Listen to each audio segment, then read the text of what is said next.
Film की कहानी शुरू होती है एक ऐसे फैमिली से जो हॉलिडे मनाने एक रिसोर्ट में जा रहे होते हैं। फैमिली में दो हस्बैंड वाइफ प्रिस्का कॉपा और गाय कॉपा होते हैं। उनके दो बच्चे होते हैं जिनका नाम मेडॉक्स और ट्रेंट होता है। हस्बैंड वाइफ एक दूसरे को तलाक देने वाले होते हैं, इसलिए तलाक देने से पहले पूरी फैमिली के साथ हॉलिडे पर जाने का फैसला करते हैं। गाय और प्रिस्का के बच्चे हॉलिडे पर जाने के लिए बहुत एक्साइटेड होते हैं। वे लोग बस से रिसोर्ट पर पहुंचते हैं। उनका वेलकम करने खुद रिसोर्ट के मैनेजर आते हैं और उन्हें स्पेशल वेलकम ड्रिंक ऑफर करते हैं। रिसोर्ट के अंदर का माहौल बहुत खुशनुमा और अट्रैक्टिव होता है। मेडॉक्स और ट्रेंट को रिसोर्ट बहुत पसंद आता है।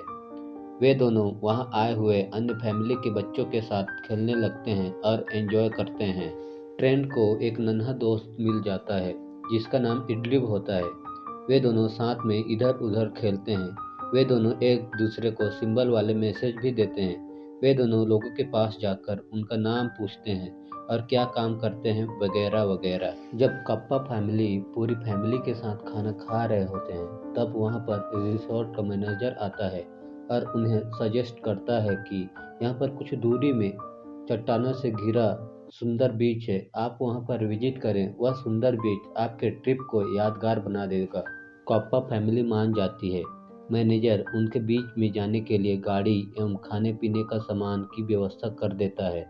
ड्राइवर कॉप्पा फैमिली को एक अन्य फैमिली के साथ बीच पर छोड़ने जाता है।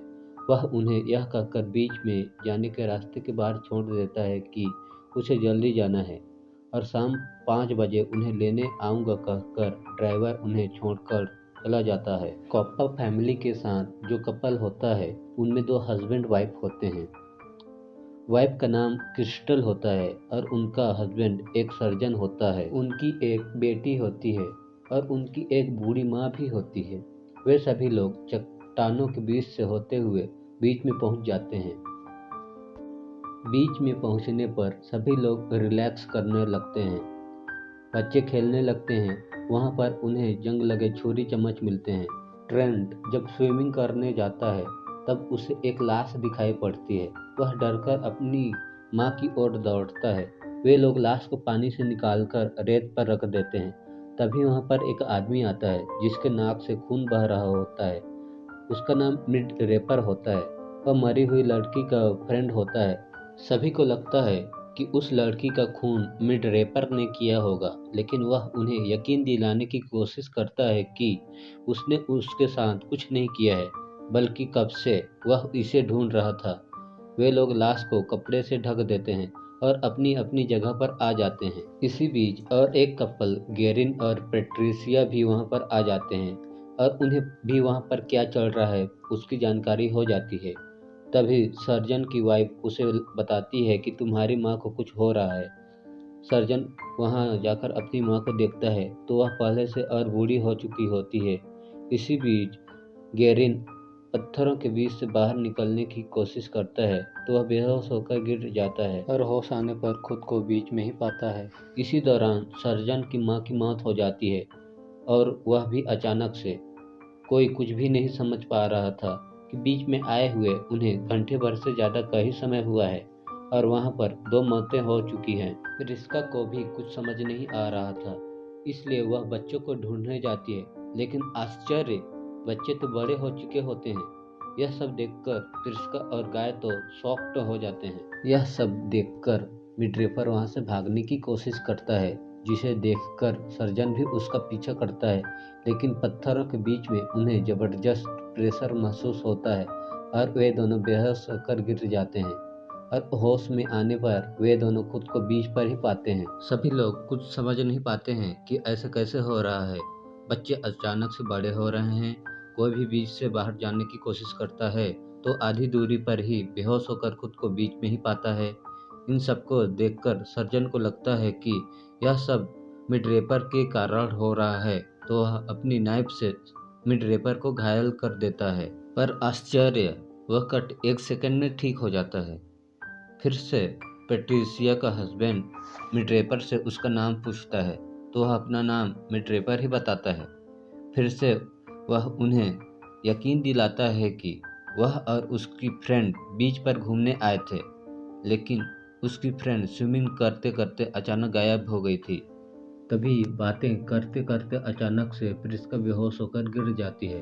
उसके पेट में ट्यूमर था जो अब क्रिकेट के बॉल के साइज का हो गया था। सर्जन ने सर्जरी कर उस ट्यूमर को बाहर निकाल दिया। प्रिस्का का कट 1 सेकंड में हील हो जाता है। इसी दौरान मिड ड्रेपर अपने जीएफ की बॉडी को देखने जाता है और उसकी लाश से कपड़ा हटाता है और चौंक कर सभी को बुलाता है, तो उसकी लाश को सभी देखकर चौंक जाते हैं, क्योंकि वहाँ पर उसकी लाश की जगह पर सिर्फ कंकाल ही बचा था। वहाँ पर जो कुछ भी हो रहा था, जैसे 2-3 घंटे के अंदर लोगों का मरना, बच्चों का बढ़ना, डेड बॉडी का डिकम्पोज होना, इन सभी चीज़ों को आपस में मिलाकर यह कंक्लूजन निकाला गया कि इस बीच पर टाइम की स्पीड बहुत ज़्यादा है। बीच पर आधे घंटे का टाइम उनके जिंदगी के 1 साल के बराबर था और बीच में 20 घंटे में उनके जीवन का अस्तित्व ही नहीं रहेगा। इसलिए वे लोग वहाँ से जल्दी निकलने के बारे में सोचते हैं। तभी प्रिस्का को बच्चों का ख्याल आता है जिन्हें उन्होंने टेंट में छोड़ा था। बच्चे टीनेजर से जवान हो गए थे और कारा का बेबी होने वाला था। उसकी डिलीवरी होती है, पर बीच का कंडीशन ठीक न होने के कारण बेबी मर जाता है। कुछ देर बाद सभी को पेट्रिसिया की चीख सुनाई देती है। सभी लोग पेट्रिसिया की तरफ भागते हैं तो देखते हैं कि सर्जन मिड ड्रेपर को अपने चाकू से मार रहा है, जिससे उसकी मौत हो जाती है और सर्जन एक जगह शांति से बैठ जाता है। गाय उसके हाथ से सर्जिकल नाइफ ले लेता है। कुछ देर बाद पेट्रिसिया का हस्बैंड स्विम करते हुए मदद के लिए दूसरे बीच में जाने के लिए पानी में निकल जाता है। प्रिस्का और गाय को पता चलता है कि रिसोर्ट वालों को पता था कि बीच में आए प्रत्येक फैमिली में से किसी न किसी को कोई न कोई बीमारी है और वे उन्हें चुनकर इस बीच में भेजे हैं। पासपोर्ट भी रिसोर्ट में है। एयरपोर्ट में लाने और बीच तक लाने के लिए रिसोर्ट वालों ने खुद की गाड़ी भेजी थी, यानी दुनिया की नज़र में वे अपने घरों से निकले ही नहीं हैं। कुछ देर बाद प्रिस्का की बेटी समुद्र में जाती है, लेकिन पेट्रिसिया के हस्बैंड की लाश को देखकर पानी से चीखते हुए बाहर आती है। पेट्रिसिया के हस्बैंड की लाश को देखकर उन्हें लगता है कि पानी में तैरकर इस बीच से नहीं निकला जा सकता है, क्योंकि पानी में दबाव महसूस होने से बेहोश हो सकते हैं और डूबकर मर सकते हैं।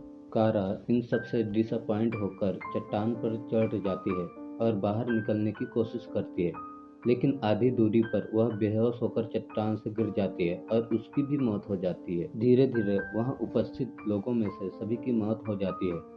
पेट्रिसिया की मौत मिर्गी का दौरा पड़ने से, सर्जन की वाइफ की मौत खुद पर पत्थर पटकने से हो जाती है। सर्जन की मानसिक स्थिति और खराब हो जाती है और वह प्रिस्का के हस्बैंड को मारने की कोशिश करता है, जिसके बचाव में प्रिस्का सर्जन पर जंग लगे नाइफ से वह अटैक करती है और इन्फेक्शन की वजह से सर्जन की मौत हो जाती है। इसी बीच मेडॉक्स और ट्रेन को उस बीच में पहले आए हुए लोगों के सामान में एक नोटबुक मिलती है, जिसमें लिखा होता है कि यह बीच बहुत से खनिज मिनरल से बना है और वह खनिज मिनरल उनकी बॉडी सेल को जल्दी जल्दी बूढ़ा कर रही है। इसी रीजन की वजह से उनकी उम्र तेजी से बढ़ रही है। ट्रेन को पता लग जाता है कि पहाड़ी पर कैमरे से कोई उन पर नजर रखे हुए है। प्रिस्का और उसके हस्बैंड की भी मौत रात में हो जाती है।